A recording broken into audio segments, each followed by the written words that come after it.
വൃക്ഷങ്ങളൊന്നുമില്ലാത്ത ഒരു മൊട്ടക്കുന്നിൻ്റെ വിലാപമാണ് പ്രകൃതി വിലാപം എന്ന ഈ കവിതയിൽ പ്രതിപാദിച്ചിട്ടുള്ളത്.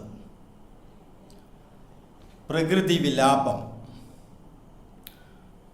ചുറ്റിലുമുള്ളൊരു കുന്നുകളെല്ലാം ഇടവം വന്നാൽ കേണിയിടുന്നു. വിണ്ണിൽ കൂടെ കാർമേഘങ്ങൾ തെന്നി തെന്നി മറഞ്ഞിടുമ്പോൾ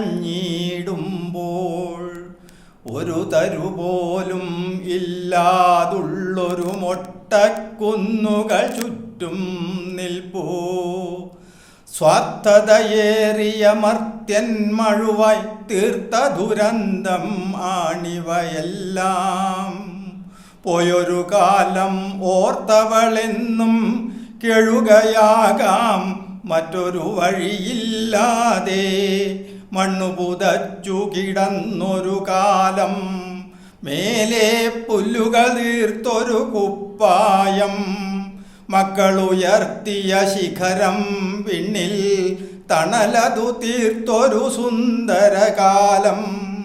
ഒരു തരി മണ്ണുമൊലിച്ചിടാതെ വേരുകൾ കൊണ്ടു തടഞ്ഞൻ കവചം.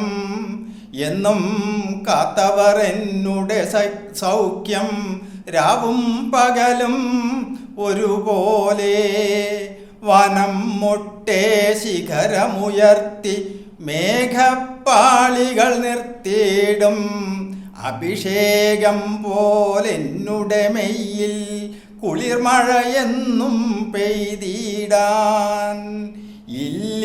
ഇന്നില്ലെന്നുടെ മക്കളിലാരും എന്നുടെ സൗഖ്യം കാത്തിടാൻ. പാറക്കെട്ടുകൾ മാത്രം ബാക്കി വേനൽ ചൂടതു കൂട്ടിയിടാൻ.